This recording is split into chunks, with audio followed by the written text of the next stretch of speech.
Myers Talk It Out podcast, where Joyce teaches the Word of God and then we talk about all the fun things around it. Well, my friends, Aaron, Jay, and I last week talked with another friend, Jamie Hall, and Jamie had a lot to say about being a woman in the workplace. And as we were all talking, we ended up with more actually than we could actually get in the podcast last week. And so I think we could have kept going too. Yeah, we definitely could have. Talking. Yeah, the producers had to literally kind of like stop us because we just kept going. Right. Yeah. But there was one story in particular and one part that we did not want to leave on the cutting room floor. So we have this little bonus tidbit, a little present from us to you that will help you to, I hope, be inspired to be who you are in the workplace. Yep. And to allow God to use those gifts that He has put in you and not to try to be different or to be someone else. So before we play this clip, just a real quick recap. We were talking, first of all, that women, we are all working. So whether you're working in the home, out of the home, in the home, and out of the home, wherever you're working, you're working. So work Sounds like almost like a song. In the home, out of the home, in the home, and out of the home. Good job, G. Thank you. G. So we were talking about just encouraging all of us and knowing that God supports us in what we're doing, and especially when we can be who He created us to be, we can be very successful. And there are many, many things that are difficult that we know people are facing in the workplaces. And whether it has to do with not being respected as a woman leader, I've felt that before. I've been told by a man before, I will not be led by a woman. That did not go well. So Ginger did not like that. no, that is not going to fly in my world. And Jay, you've been told some really tough stuff by being a woman and being a woman of color in the workplace, and that's been very difficult. And Aaron, you talked about some of the big changes that you had in your life, being already a leader and then coming in as a mother and seeing how perspectives changed a little bit, and the sacrifices that you had to make that we all make as women making choices. Yeah. So it's kind of a recap. What other highlights you guys can think of, or things that you think are just important that you want to make sure that we throw in there right now? Yeah, like seriously, it's not an easy task. I don't want to say task, but challenge. It's a challenge to balance, being a woman and being in the workforce. And, especially when you've had those negative experiences. Yeah. One thing that I've noticed even since we've been talking about it is that I've allowed some of the times that the past testimonies or experiences that I've had to cause me to approach my new, situations almost like defensively. And so I've been doing a lot of self-reflecting, not to alter this is the big thing that God has been revealing to me. My resolve is the same. My message is the same. My message is consistent. Like, I want my message to always be consistent, my work ethic and my goals to always be consistent, but allow my approach to be flexible. And without I like that, without not being, not being less of a woman or anything. There are things that I know that because I've had some negative things happen to me in the workplace, I sometimes greet my experience the same way I'm greeted with some negativity. Like people have, like, as a Black woman, some people automatically put a ceiling over my head over what they think I can do, and that a woman and someone of color, and so I get a lot of this. You're really well spoken. Or like it's a surprise. Yeah. Or like, man, you're so balanced. It's what? Like, what does that mean? Like, is it because why do people do this? So I sometimes now greet those experiences like in professional, even on my first day sometimes, I'm ready. and sometimes I need to just disarm myself. And so just in this, studying this and talking through this, learning how to be authentically me, but allowing my approach to be more flexible. That's great. So that I don't come to a situation ready to be like, don't talk to me like that because I'm a Black woman. I mean, even if it's true, I just don't want to approach everything like that. I think that's a really great point. And, the whole girl boss thing, okay, I'm glad that it's made a difference for women. I really am. But I believe you need to be the best boss you can be and forget that you're a girl boss. Yeah. You know, be the best that you can be because God has put amazing things in you that he has not put in anybody else that workplace needs and that whatever you're doing, it needs your input. It needs your creative and your talent and your intellect behind it. And so, you know, forget about what everybody else is saying. Study, know your stuff, and go in with confidence because God has put you there for a reason. Yeah. After we recorded, I realized, I've shared with you guys before some of the things that I've dealt with anxiety before. It's because I am a woman in the workplace. And Really? Yeah. It all stems from the fact that I don't want to be weak. And so I get insecure about failing at work because I will look weaker than probably my male counterparts or just other people at work. So it causes me to feel anxious. And it's the only area I feel it in. So to me, I need to let that go and don't put so much pressure on myself. I think we put a lot of pressure on ourselves as women We do. to be able to show that I can handle the world. So I'm going to not do that. Yeah.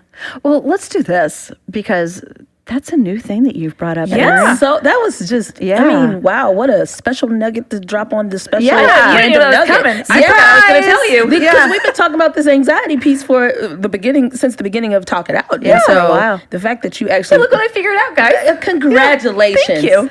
So let's listen to this little nugget, the story that Jamie shared with us, and then we're going to come back. We're going to talk more about it, and we're going to talk about what Erin just said. So don't go away. Here's Jamie Hall. So, you know, we all, I think, as we reflect on, you know, how can we be a better leader? Oftentimes that question comes through extreme conflict, right? And I do not get along with this person. Why do I not get along with this person? And just over my career, I've sort of identified there are a few personality types that I love. Diane Kramer. If you know Diane Kramer, she goes, "Oh, honey, they're your sandpaper." They just kind of rub you the wrong way, rub you raw. It hurts a little bit, but girl, after that relationship is over, you are smooth. I love that analogy. It's like the people that are our sandpaper, and I get along with pretty much everyone, I think, right? I mean, I don't know a stranger.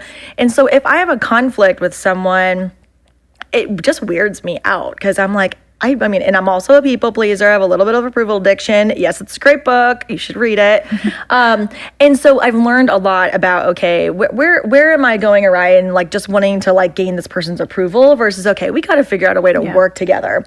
And one of those personality types is people that are pessimistic because I'm an optimist. And I'm like, I've learned they're equally annoyed by me as I am by them, right? And how can we create a conversation in which we come together with different perspectives and that we're okay with those different perspectives instead of being frustrated or annoyed? And the other thing is, I mean, this is Talk It Out, right? So we can just get right to it. Older men older men with a bit of an ego, we just don't always mesh that well. And I think it's because I'm naturally confident. And so when it matches and I'm young and I look younger than I am.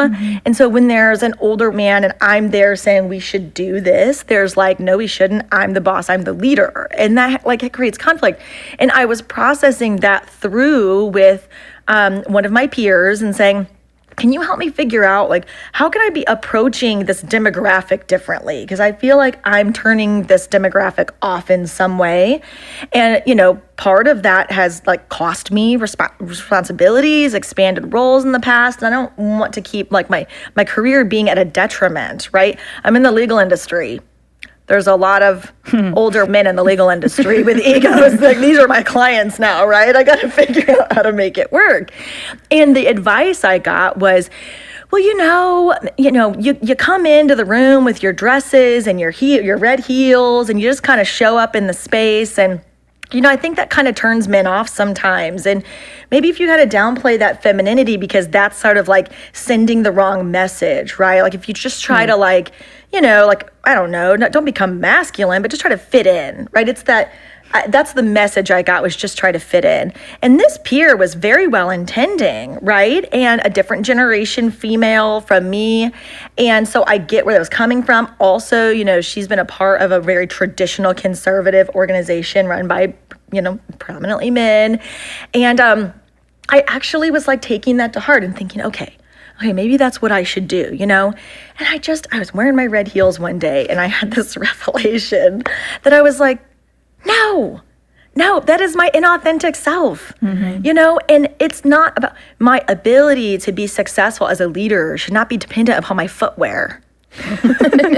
Quite opposite, actually. I mean, but when you say it out loud, doesn't it sound ridiculous? But, I'm like, yeah, okay, maybe I should, consider that. I'm like, no, a man's future in leadership is not dependent upon his footwear. If it was, they would have been fired years ago. Sorry, most of them, a lot of them. I don't want to cast, gender. Men, sorry, you have some good footwear sometimes. But, it's like my abilities to lead are not dependent upon my femininity. I need to embrace who I am and use that. Yeah. There's so much, though, that God created in us as women for a purpose, and to use that femininity, use the way that we were wired to do his work and to do it more effectively. And I just felt so clearly God saying to me, I made you to stand out, not to fit in. Mm-hmm. And he says that about each of us. Mm-hmm. He says that about each of us because he made us each unique. Mm-hmm. So he created us to stand out, not to fit in. So, I'm still rocking those red heels. So I listened to what Jamie said this time in an entirely different light. Mm-hmm. I love what she said about being authentic and using all of those beautiful feminine gifts that God put in us to be able to be the best that we possibly can in the workplace. Yeah. Because that means that God has given us the ability to multitask. Yeah. He's given us an emotional quality to be able to judge what other people are feeling at times and to help empathize. And he's given us so many wonderful things, that nurturing way of being able to lead people in a way that lifts them up without tearing other people down to do that. Yeah. There's so many things there that we have to be true to.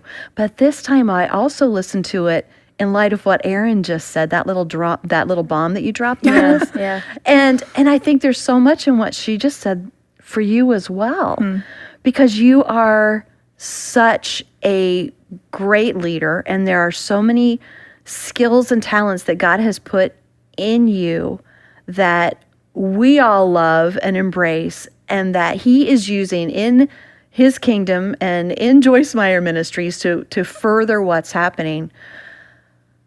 So I'm wondering what you heard when you were listening. Was there anything as you were listening that you thought, maybe I need to embrace this instead of being worried about it or trying to squelch it? Yeah, I think listening to it just now, and then also just sort of when I had that revelation last week, that it's the process that I go through, like, before coming to work. Like, once I'm here, I'm good to go because I feel like I'm in my zone a little bit. But it's what I do in my mind before I get here. And I am so afraid I'm going to miss something because my kids will need something or whatever. Right, yeah. So the balancing of it all. And so I see that as a fault. Like, I'm not good enough to be a really great leader and a really good mom. Something's going to give. So therefore, I'm not up to standard compared to everybody else. Even though most of the people we work with have families.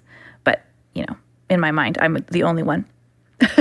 So I'm going to drop it all. But in light of that, what you just said, maybe that's my greatest strength.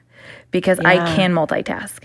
And if something comes up and I need to be home because I got a sick kid and I have to miss a really important meeting, where are my priorities anyways? And I just think we as women can empathize with people better. That's not a blanket statement, but I just think that is a strength that we have. And so because of things that I view as weaknesses, maybe those really are my greatest strengths. And I don't even realize it. Yeah. Do you think that any of it is attached to, like, since you said it's like in your commute, do Do you think there's any like guilt maybe for leaving home? Probably. We weren't supposed to cry. This was just like a recap for the surprise episode.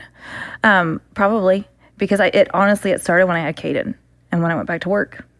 And so I never wanted to be a work from home mom or a mom who works out of the house. I knew I wanted to go back into the office because that's where I thrive.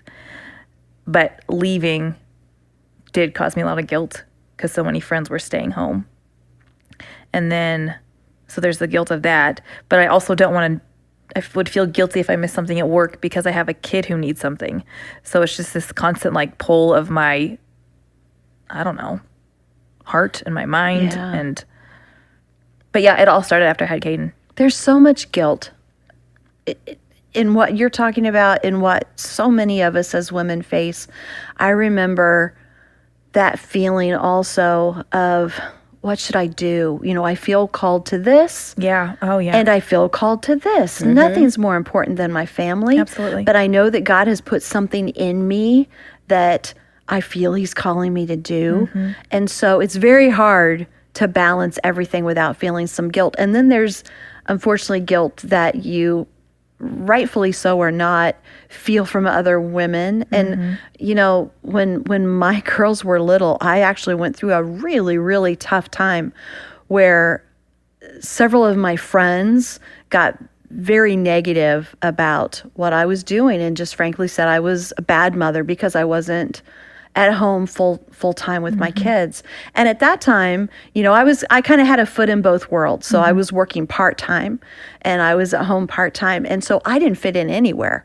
I had moms at church who were mad because I wasn't at home and actually said at that time that I was a bad mother. Yeah. And I had friends who were in the workplace all the time. And I felt like, I wasn't doing what they thought I should do either. And I just got to the point where it was like, God, you tell me what to do and let me block everything else out because I can't live with this guilt and I can't hear the other voices anymore. Yeah. It's so hard. It is. Super hard. I remember when you all were talking, I remember when I first had Taylor, I went right back to work. Like I had a C-section, but then I was just like, heal up, sister. And then I had to go back to the doctor because I did too much and hurt myself.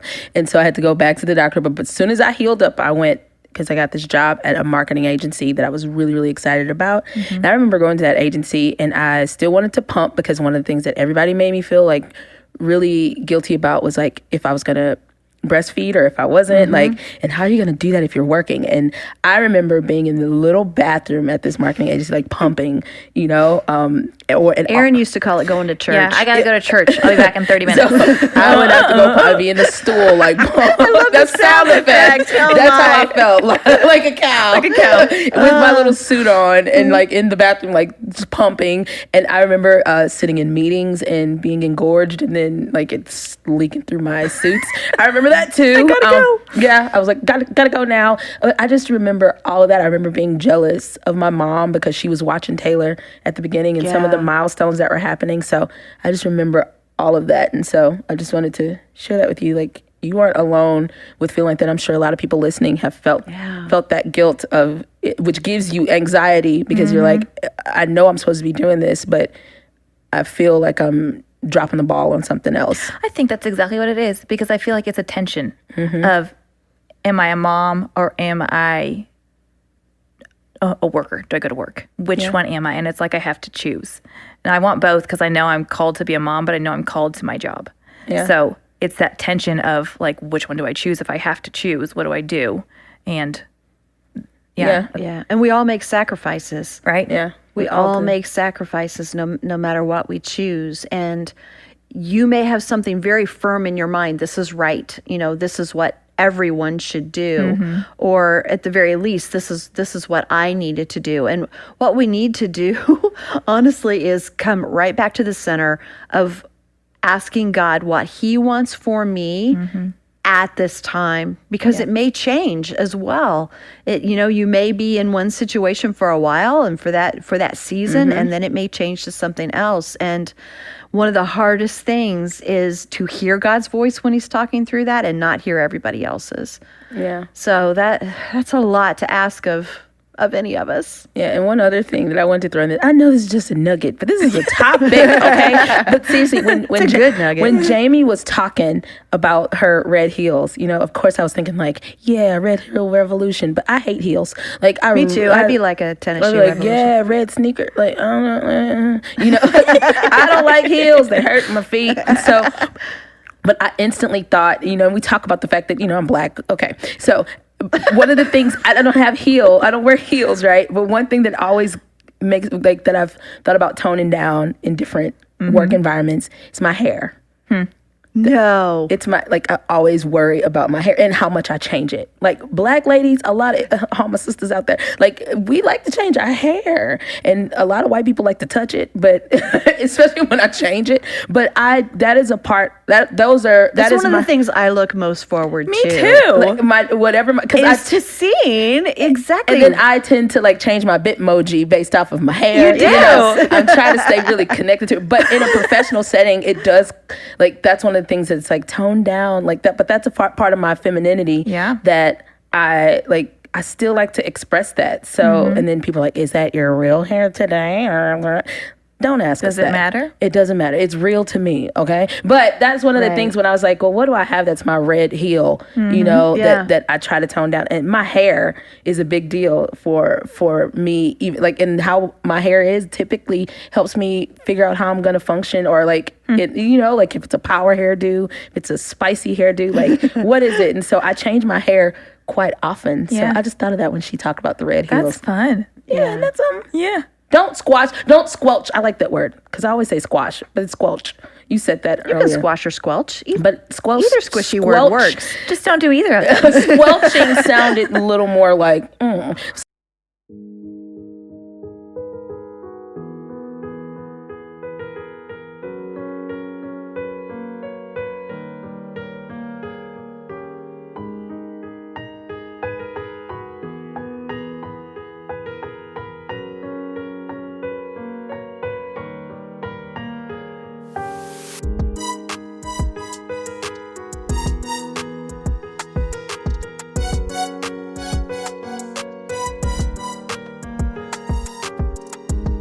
So don't squelch who you are.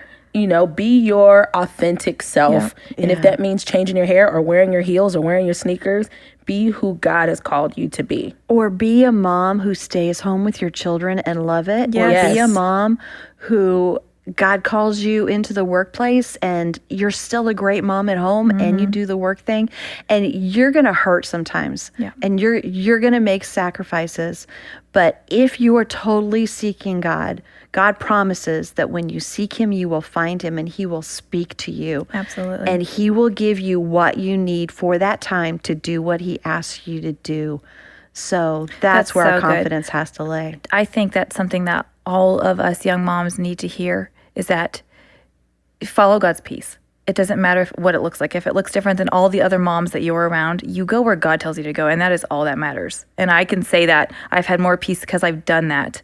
And I think this tension I feel, it keeps me close to God.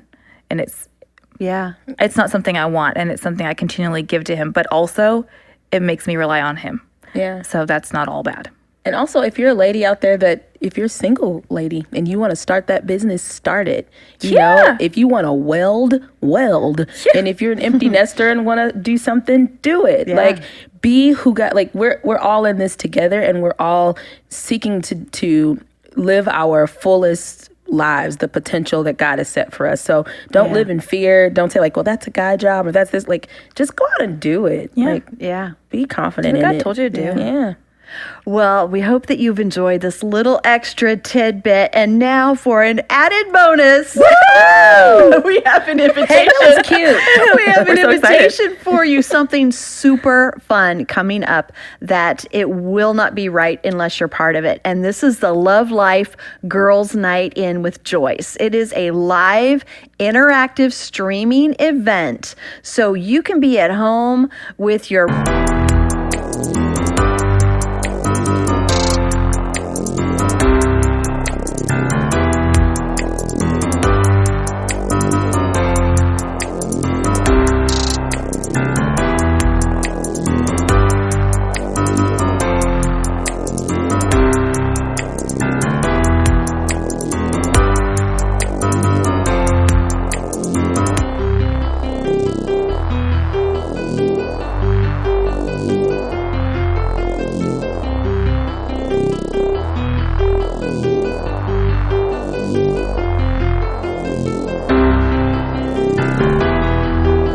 red shoes on or off. We don't care. And you can have your hair however you want it. Yes. And you're going to take place in this really great time where Joyce is going to be teaching on kicking fear out of your life. It's going to have Carrie Job and Cody Carnes with some really sweet, intimate worship moments that are going to be so important. And we're going to do a live Talk It Out video podcast, and you can be part of it by sending us your questions and your comments as we go. So it's going to be so much fun. The date is September 11th at 7 p.m. and you can register to be part of it. It's really inexpensive, and all proceeds go to Project Girl. So you can register online, and where you want to go to register is joycemeyer.org/night-in. joycemeyer.org/night-in. And we really, really hope you'll join us. We're all going to be there. We need you there with us. Yeah, register now. Register right now. I'm buying new slippers. Yeah, and the suggested donation is only $10. So it's just a fun night with us and with Joyce, and learning how to kick fear out of the, and we need that, especially with this topic Yes, of we do. workplace. Great time to do that. And this month is Girls Month, Project Girl Month. So let's